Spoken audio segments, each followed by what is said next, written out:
মোহনা মামলার আলোচিত ঘটনায় গ্রেপ্তার হওয়া আসামিদের 7 দিনের রিমান্ড মঞ্জুর করেছেন আদালত।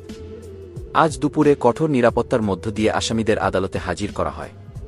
শুনানি শেষে বিচারক তদন্তের স্বার্থে তাদের 7 দিনের রিমান্ডের আবেদন মঞ্জুর করেন। মামলাটি ঘিরে দেশজুড়ে সৃষ্টি হয়েছে ব্যাপক চাঞ্চল্য।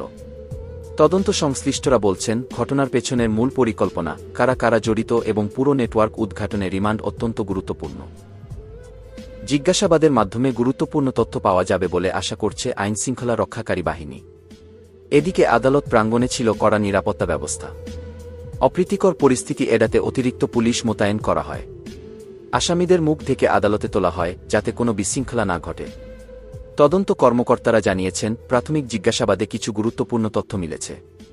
তবে পুরো ঘটনা উন্মোচনে আরও গভীরভাবে জিজ্ঞাসাবাদ প্রয়োজন।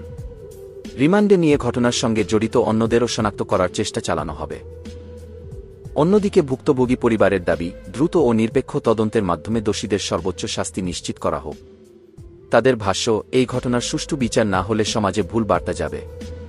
এখন সবার নজর তদন্তের অগ্রগতির দিকে। 7 দিনের রিমান্ডে কি নতুন তথ্য বেরিয়ে আসে সেটিই দেখার অপেক্ষা। মোহনা মামলার এই পর্বে আইনগত প্রক্রিয়া যত এগোচ্ছে, ততই বাড়ছে জনমনে কৌতূহল ও প্রত্যাশা।